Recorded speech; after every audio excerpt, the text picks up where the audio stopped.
Hi, I'm Leanne Ely. I'm a nutritionist, a New York Times best-selling author, and some people even say I'm a life coach. I started the Daily Dish Show to share my story, my truth, and my journey to vibrancy, and to inspire others to do the same. Because it's all about grit, perseverance, and finding a way despite the odds. It's about embracing the whole woman, not just the parts that are easy to love, and feeding her heart, mind, body, and soul. But I found that this isn't just my story, it's your story too. It's go time. This is the Daily Dish. Well, I'm going to blow you up right now. I'm going to blow you away with some of the stuff that we're talking about today. Because I found this Carl Rogers, and he was one of the fathers of psychology, if you will, or cognitive therapy, I think he's the father of cognitive therapy. But listen, if you've done any therapy, then you know about therapy. Therapy is a fabulous thing. It's a great tool, and it really does help you to learn a little bit about who you are, what you're about, and maybe there's an opportunity for growth here, right? That's how I look at it. When your life comes and hits you up in the face, there's an opportunity to learn. He had this to say: the curious paradox is when I accept myself exactly as I am, then I'm able to change. Which, come on, absolutely, 100%. And I shared with you, of course, my Lane Bryant story about that is when I changed finally, was when I finally accepted myself, because I was not doing that beforehand. You start with denial. I mean, it's like the several stages of grief. You understand that, right? You know, how you start with denial, and then you finally get to the place, you mourn, you do whatever it is that you're doing, and then you finally get to the place of acceptance. Well, if we look at those stages of grief, that's really how it is when we finally come to a decision and understand with full-hearted acceptance that until you accept yourself, you're never going to have the impetus to change, because you're always looking at yourself and putting yourself down. That's where all the energy is going. All the energy is going toward that negative stuff, and I will tell you, nobody's probably been worse on themselves than I have when it comes to the horrible things that I've said about myself in front of the mirror, in front of my daughter, which is really horrible, because, what do daughters do? They pick that up, and that's the way it's supposed to be, right? We do these things, and I got it from my mother. We hand down this garbage of hating ourselves. But the paradoxical theory of change means that you're going to love this right here. It means that when women are fully allow themselves to be fully awarely in touch with who they currently are, that change and growth emerge. Change and growth emerge. You think about it too, and not to the tired, maybe it's a kind of a tired metaphor, maybe, but it's a good one. And think about the caterpillar. Does the caterpillar sit there and wring its little tiny hands? Do they have little hands, or they're little creepy crawly things? Do they sit there and just wonder, like, oh, I just want to be a butterfly, I just want to be this butterfly? Or do they just suck it up and do what caterpillars do, eat a bunch of stuff, then put themselves into a chrysalis and become? That's what they do. They don't worry about the change and the growth. They understand that it's going to absolutely 100% come out of it. This is cool stuff, y'all. It's really cool stuff if you start to think about it and meditate on the fact that this radical acceptance that we have with ourselves can be the absolute impetus for change that we've been looking for all along. Can you imagine? Can you imagine all of this stuff, all of these put downs, all of this energy that we spend on the self-flagellation of how awful this is and how awful we are and why can't we do this and all this other garbage? If we just stop it and just say, you know what, I accept myself right now. I accept myself in these, feeling like a stuffed sausage in these jeans. I accept myself in whatever it is, whatever it is. And I remember when I walked over that threshold into the Lane Bryant store, just because of all these things, what that signified to me, right? I had my own notion, my own understanding of what that was about. And when I saw, especially the underwear, all the matchy cute stuff, and then I saw all the pretty cute clothes that they had, I was like, it was like a wonderland. I was like, I honestly wanted a grocery store shopping basket. So I could just I've never tried on so many clothes in all of my life or spent that kind of money in all of my life. I don't think ever. It was a lot of money, and I couldn't get my credit card out fast enough. I was delighted in the fact that I finally had something that was appropriate for me.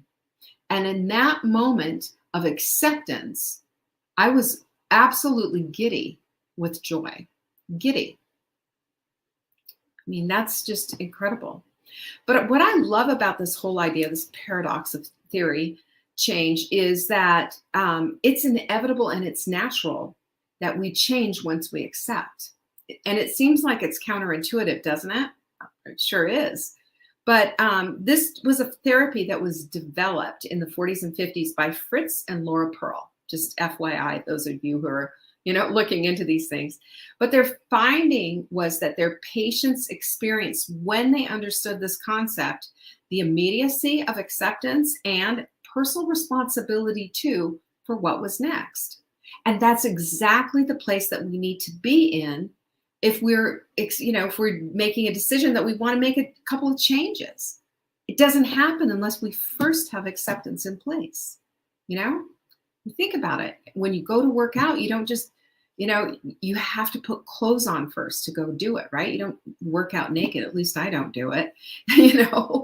There are things that we have to do first before we can actually do the thing. And that's what acceptance is. Acceptance is carte blanche into the life that you want to live. So I find that it's a confluence. I love the word confluence. And in psychology, confluence means that it's a fusion of a few different things. It's not just like, well, you know what a confluence is in geography, is a lake or is a river and ocean coming together. That's a confluence. It's a cool thing when you think about all of this. But this this fusion of several things that come together in psychology it leads to self-awareness, self-knowledge, and true motives. True motives. Our motives come out of this self-awareness. These motives come out of this self-knowledge that we have. And I believe it's the moment of true transparency where we really see ourselves as we are, warts and all. We give lip service to that all the time. We do, don't we? We give lip service to that. But you know what? We don't necessarily get into the weeds of truly accepting it, because there's a paradox there.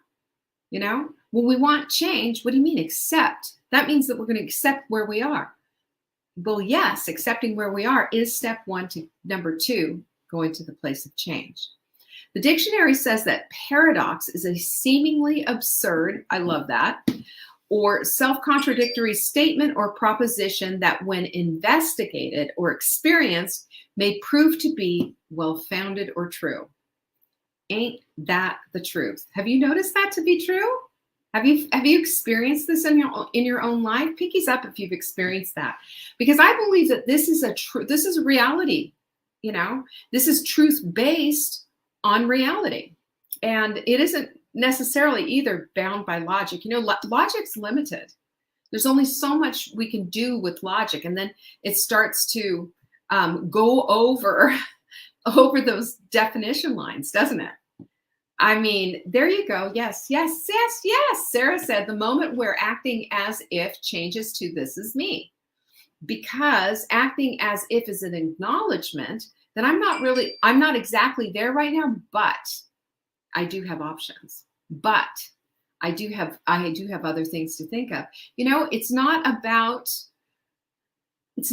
being there. It's about feeling it. It's not about faking it till you make it, like we talked about all last week.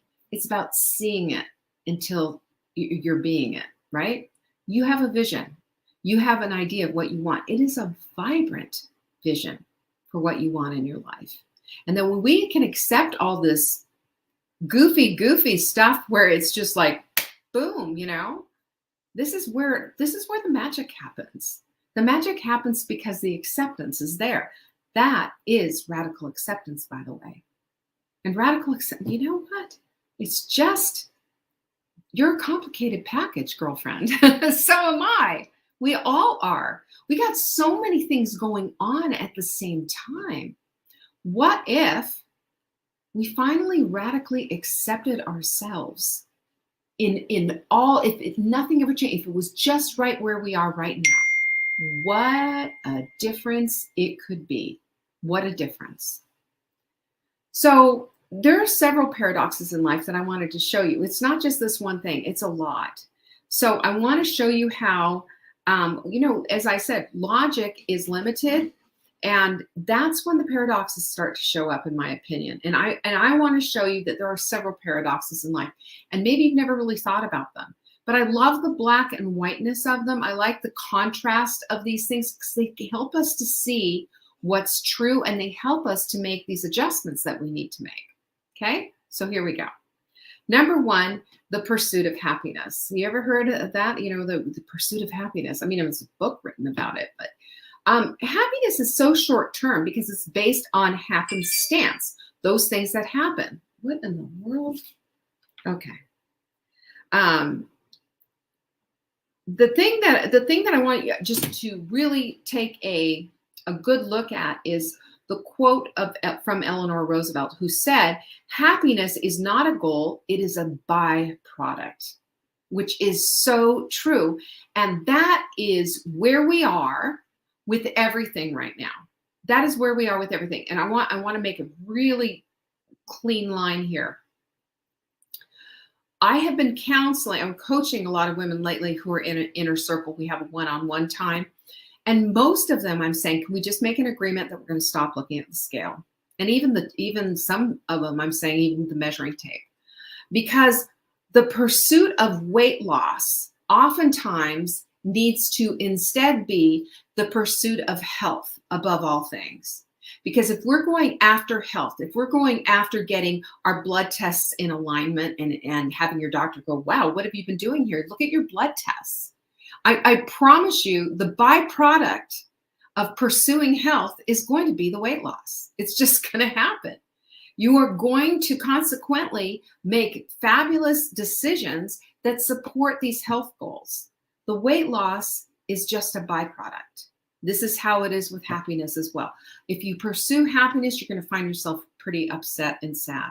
But if you're pursuing joy, if you're pursuing contentment, if you're pursuing getting things done that's going to create the world that you want to live in, the vibrant vision that you have for yourself, the happiness comes. It's a byproduct. It can't help but show up. Think about that. Think about that. And and I think about that too when I go back to this number one of weight loss. When I think about all my gals who have lost a lot of weight, they're pursuing their health stronger than they're pursuing a pair of jeans. Jeans are fun, come on. Everybody likes a smaller pair of jeans. Everybody enjoys a good shopping trip or whatever. But you know what is beyond that little momentary bit of fun? Is having your doctor say to you, "What have you been doing? What have you been doing? Look at your tests, or let's take you off this medication. Or you're doing so well. If you keep this up, we're going to take you off this whatever." That's beyond. That's the big thing. That's the place when we're starting to check the boxes. And it's a paradox, isn't it? The pursuit of happiness shouldn't be the goal. It's a byproduct. And that is a paradox in and of itself. Number two, the only certainty is uncertainty. Nobody has a crystal ball. I mean, if they do, they might have crystal balls, but good luck with that. Except I will say my grandmother, Earthquake Edna, she read tea leaves. Yes, she did, from Belfast, Ireland, and had a lovely little Irish brogue. And you know what she used to do? She used to call us up. This is back in the 60s. And she'd get on the phone and she'd talk to my dad. And my dad's name was Peter. My brother's name is Peter. And my son's name is Peter. And she'd say, Peter, in her little Irish brogue, you're going to have an earthquake. And my dad would say, oh, earthquake, Edna, just give it a rest. And guess what? We'd have an earthquake. And every time the phone went, and my dad knew it was a big deal because back in the 60s, you were paying for long distance phone calls, especially from Canada to California. But she would call us, and sure enough, we would have an earthquake. But she had this uncanny ability to be able to do that with earthquakes. Don't ask me why, but she did. But I want to just make one thing very, very clear about this whole idea of uncertainty.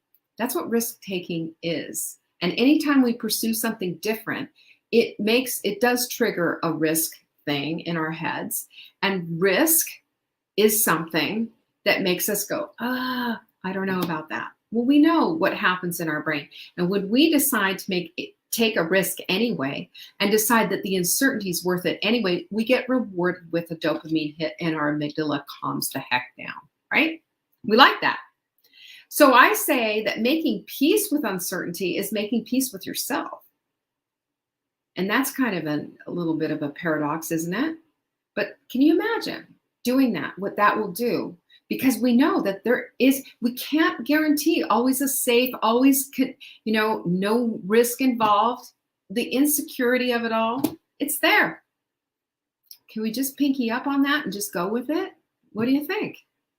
I will promise you there will be a dopamine hit waiting for you on the other side. Number 3 is, here's another paradox. Too many choices mean that there's no decision made. And that, it seems like, isn't that kind of a paradox though? Because it does seem like the more choices you have, the better it's going to fit you. And that is simply not the case. It will overwhelm you and it will put you frozen into analysis paralysis. You're not going to make a decision. Too many things, you don't need 15 different vitamin C's. You don't need all this stuff. You don't need a lot of stuff. We're going to keep it really simple. We're going to keep it really direct. I'm going to give you the short version of all the stuff that's out there, and I'm going to tell you where to go digging if you want more information. But from where I sit and what I know and how I understand how my brain works is give me the goods. It's like me and spreadsheets. Don't give me a spreadsheet. Give me a summary. That way, the way my brain works is I need to analyze what the heck everything is. And if I don't see it all together, I'm a big picture kind of gal. I can't see it. So all of those decisions, that's like a spreadsheet. That's just, things are just everywhere. If everything is important, then nothing is important. Oh, amen, Sarah. That's exactly right. So that's why we go with what that is, because I'm going to tell you right now, after 27 years of coaching, I get women who just, you know what they want? They say to me, just tell me what to do. I don't want to make all these decisions. I had one woman who lost a ton of weight. And she said, I just stay with the sprint because I don't want all those decisions. I was like, fine. As long as you're happy and you're not, going off the rails because you're bored, then stay with the sprint. It made her happy. It gave her a reprieve from fatigue, decision fatigue. And that's what happens when we have too many decisions, too many choices in front of us. It doesn't happen. Number 4, this is a good one. Failure leads to success. This is absolutely 100% the truth, but it seems we spend so much time trying to avoid failure because failure's scary. Failure stamps us on the head with a big reject sign, doesn't it? Failure means all kinds of things. It didn't work. I'm who, whatever. But I'm going to tell you what this is. This is an opportunity to create an experience for your experience file. Now, hear me on this. When we can pull out from a huge experience something that has happened to us, and we can say, this is what I've learned from it, then we've retrieved, we've diluted down, we have pulled the value from it. The rest of it does not have to have an impact on us if we choose not to have it have an impact on us. That doesn't mean that we're denying our feelings or any of this other kind of stuff, but it's just, this is where we get to be logical and analytical and say, what can I learn from this? What can I take from this to make it a little bit easier? So I know that our experience file will help us for future success. I've been in business for over 20 years now. It's going on 21 years. And I will tell you, in my experience, like, we will have discussions sometimes in our staff meetings, and I'll say, no, we can't do that. Somebody will have an idea, and I will say no right away, because from my experience of trying something like this before, it didn't work. I know it doesn't work because X, Y, and Z. And I can't expect my staff to know all of this because they haven't been doing this with me for 20 years, right? But that's what it is. We've all been taught to avoid failure and have the illusions of success all the time. But that's part of faking it till you make it, isn't it? Just pretending everything is okay. But I want you to see how powerful it is to instead accept and even embrace that failure, because it's a teaching ground. It's a teaching ground, and it will take and elevate us to the next level, and it will create success for the future as well. What about that? A little different, right? Number 5, I love this one. The more you know, and I have noticed this so much, the less you know.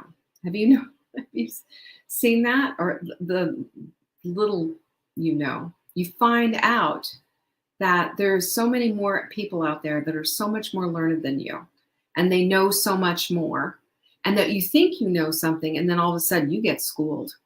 Have you noticed that? There's always going to be somebody who knows a little bit more than you. And how cool is that to say, I accept that, not get all upset about it. But I believe that this is a paradox that leads to humility. It leads to wisdom. And it also leads to empathy and loving one another and bringing other people in. What about that? That's how I look at this, because, I'll tell you what, I have several people in my life that I subscribe to their newsletters or their teachings or whatever, because they know more than I do. I want somebody to teach me who knows more. That's all there is. That's it. Boom, we're done.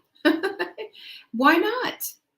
Because this is how we get better and become better, by saying there is somebody who knows more than me. That's why we read books.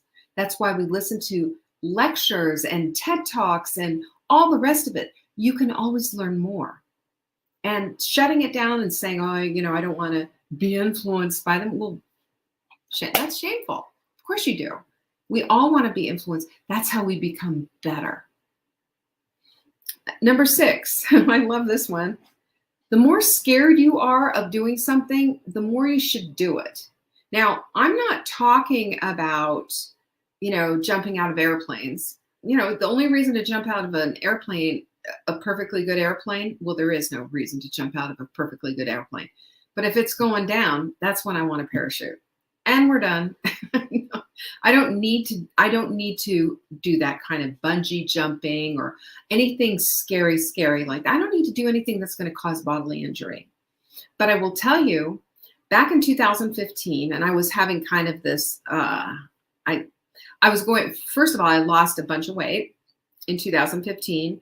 And I was going through this whole kind of a metamorphosis of, what's important to me? Do I even want to do this anymore with Saving Dinner? What do I want to be when I grow up? I was going through all the things. And one of the things that I noticed was I stayed shut down and stayed doing my own little thing, and basically was on the Titanic. Things weren't going great. So I needed a minute to think about, what was it that I needed to do in order that I could lead again, in order that I could, in order that I could just go have some success again. And it was weird. Made a decision that I was going to go to France by myself. Why would anybody do that? But I was scared to do anything alone. I was scared. I went through a breakup a couple of years prior to that. So, but I had, and I dated a bunch of icky guys all the way through. This is just prior to meeting Mark, by the way. And I had, it was just really hard for me to really kind of get my life together. And finally, I just said, I need to do something that scares me. I'd never even been to the movies by myself, ever. Don't ask me why, but I had just never gone to the movies by myself. And so I was thinking, okay, then that's going to be my challenge. I'm going to go to the movies by myself. And instead of that, I made a decision to go to France by myself, because I had never been to France and I had so desperately wanted to go. So I went for almost 2.5 weeks all by myself. I cashed in my American Express points and off I went. And I'll tell you what, I learned something from that trip. I learned, one, I could do hard things. Two, that anytime I got fearful or scared of something, there was always going to be somebody I could ask a question to. And they would even speak English, by the way. And three, I found out that I was resourceful. Boy, was I resourceful. And I knew that somehow or another, I was going to be able to get these things done. I was going to be able to have and do what it is that I needed to do if I would just risk. That was it right there. Taking a risk and doing something that was basically tapping me on the shoulder to do. That's a paradox. And number 7 is the more we speak up, the less people listen. Now, hear me. If you are just incessantly talking all the time and constantly interrupting and constantly interjecting yourself into a conversation and constantly, everybody gets to the point where they don't even hear you anymore. I was with a bunch of women that I absolutely adore. And we had this one woman who she would interrupt you mid-sentence. You had to get it in fast, or she would interrupt you mid-sentence. And, that's a bad habit. And it also says that I'm not listening and just want to hear myself talk. Sometimes we just need to cut it down, shut it down, and be a good listener. Because when good listening comes into play, then when you go to speak, other people will listen because they don't hear you as one of these people who just wants to hear themselves talk. You know what I'm talking about. So I've got another one for you that I bet you didn't even know about. And this is a paradox that I bet you're not using right now for your advantage. And it's funny because my friend Sean Croxton, who I've told you I love to death, and Sean has a show called The Quote of the Day Show. You can watch it, take it on Apple, iTunes, anywhere. But I love his show, and I love Sean. He's a really great human being, and I've known him for years. And he had this on his email today, which just absolutely floored me because I had just written my show. And he was talking about the paradox of how other people, your haters, will come at you, and he uses them as sticky notes whenever they do something and say, you can't do that. And he lines them up on his computer about all the things that he couldn't do, that somebody said they couldn't do.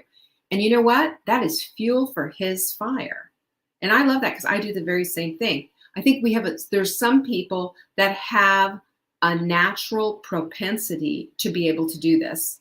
And there are other people who need some help to say, okay, I'm going to do this instead. Because here's what happens. When the haters come and they start hatering, they start throwing the haterade at you, and they don't like you, or they don't whatever, or they're doubting that you can do it. Some people will either accept it and say, okay, you're right. And off they go with their little tail between their legs. Or they'll say, oh yeah, you want to bet? That's me. You want to bet? I don't put my tail between my legs. It lights me on fire. That haterade is my Kool-Aid, baby, because I'm not at all going to let anything stand in my way between where I am and where I decide to go. No haters, right? So I did this. I'm going to share some different scenarios with you that that actually happened in my life. And I want you to take a look at this. Is it possible for you to take something that is hate based or somebody doubting you or putting you down and change that into you want to bet? You want to get that motivated instead of letting it put you down, instead of allowing that to happen? The paradox is to take it and to light up the world on fire.